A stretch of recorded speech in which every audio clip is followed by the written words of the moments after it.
In her new book, The Capital Order, How Economists Invented Austerity and Paved the Way to Fascism, Professor of Economics at the New School for Social Research, Clara Mattei, details how cuts to wages, fiscal spending, and public benefits have had devastating effects across the world. She joins us now to discuss the book. Clara, welcome. Thank you so much for having me. So, Clara, we talk about fascism a lot, especially in the Trump era and the post-Trump era, and much of the conversation has to do with kind of our cultural instincts about what fascism feels like and looks like from a kind of specific kind of authoritarian lens.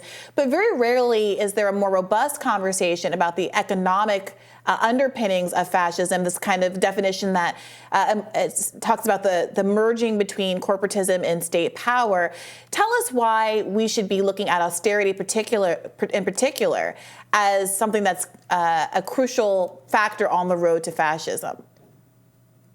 Thank you so much. So it's very important to, when speaking about fascism, to also look at what the actual first originator of the fascist regime, Benito Mussolini, did historically. And what you see is that, unlike the popular myth, Mussolini applied harsh austerity policies, exactly the type of policies the American citizens are seeing implemented in their own country for the past 50 years. Budget cuts, privatization, cuts in wages, and what we see now, which are interest rate hikes. All these bundled policies that had the structural effect of suppressing any alternative economic system and forcing the majority to accept their condition as wage workers that are forced to go work for a very low wage in precarious conditions. Thus, fascism and austerity are a very powerful combination that was experimented for the first time under Mussolini's regime in 1922 onwards in Italy. And this raised the acclaim and the applause of the whole international liberal establishment. So the Capital Order has a very provocative thesis of trying to show the parallelism between supposed liberal democracies and what happens in authoritarian fascist states, and show that ultimately the violence of economic policies such as austerity policies, and by now austerity are synonymous with realism, prudence, just economic policies in general.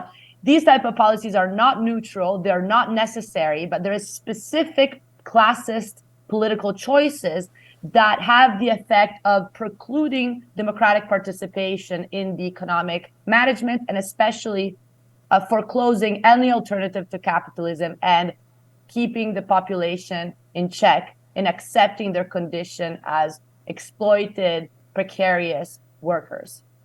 My understanding of Italy under Mussolini's government is not that it went an austerity route, or at least it involved significant government control of the economy. The state government came to own the majority of businesses. I know price controls were implemented. It was a tightly centralized, government managed by the economy, characteristic, right, not of a government that kind of pulls back and leaves everyone to fend for themselves, which is what I would associate with austerity. So I guess I would like to probe you further on that claim.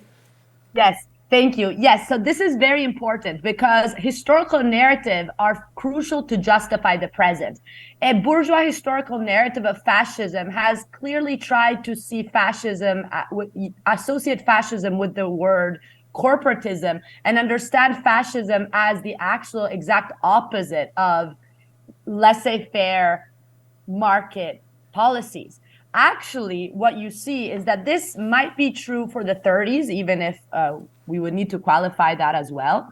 But certainly for the years that were crucial for the entrenchment and the justification of the fascist regime, austerity policies were central. So Mussolini became accepted as the head of Italian government exactly because he was able to promise still what we see today. Again, privatization, cuts in wages, cuts in social spending, and raises the interest rate. So I think it is important to actually go back and look historically at what fascism was about. And it was not about state intervention, or better, the type of state intervention that was then happened in the late 30s was possible because austerity quelled the class struggles, the demands for economic democracy of the 1918-1919 Red Biennium. So once austerity was successful in pacifying the population, in subjugating the majority to the capital order, then Mussolini could also undertake some form of statist interventionism. But this stated interventionism, and this is one of the claims of the capital order, was never really in opposition with austerity. It was in continuity because it was always about incentivizing and supporting the few, the saving, investing elite, to the detriment of the working classes. And was true also for the 30s.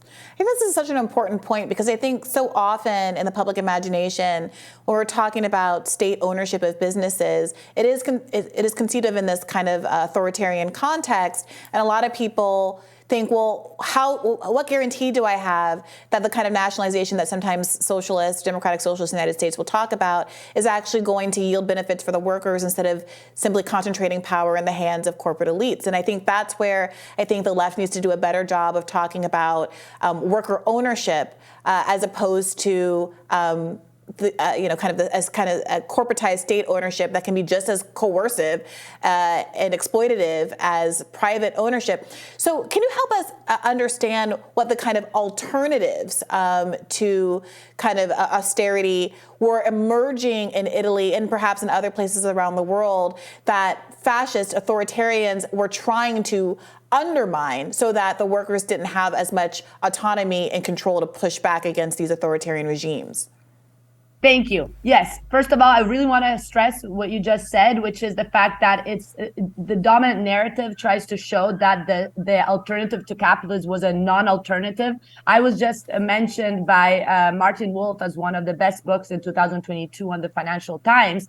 And what you see is that he ends by saying, yes, but the idea that there can be an alternative an alternative to capitalism that doesn't end up in dictatorship and stagnation is an impossibility. So the idea of the end of history, the idea that we are in the best of possible world, is clearly something that restricts our imagination for the possible. And of course, calling the current Chinese government communist, remembering the USSR as the communist alternative, this all helps create the understanding that there is nothing better that we can do except for current status quo capitalism. So actually what you see, if you look at what was happening historically after the First World War, so 1919, 1920, were years of great experimentation with democratic alternatives that were actually coming from below, that were non-state, as were actually opposed to the state just as much as to the capitalist market, because the idea was that under capitalism, the state is, how the British shop stewards put it, a servile state, and helps actually exploit the population. So after the First World War, a variety of alternatives emerged, which the Capital Order describes in the first part of the book. And the intention of describing these alternatives is to give insights for present practices. One of the important ones were, for example, the workers' council movements, the idea that in order to become all collectively producers and go beyond the class differences in society, we had to organize production democratically through councils, through assemblies, and also distribution. This was true not only in industries, but also in the countryside, where peasants actually occupied land and decided to manage them collectively.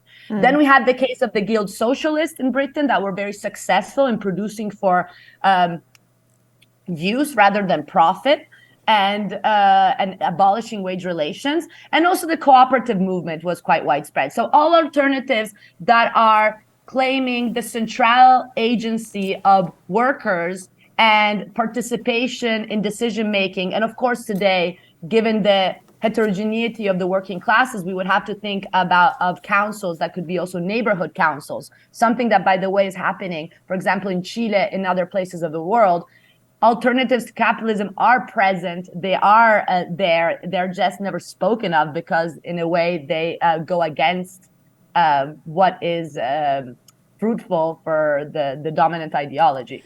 Clara, I could talk to you about this for an hour, and I have on my own podcast, so people should go listen to that if they want to know more about this, and of course, to read your book. But thank you so much for introducing us to this topic and joining us today.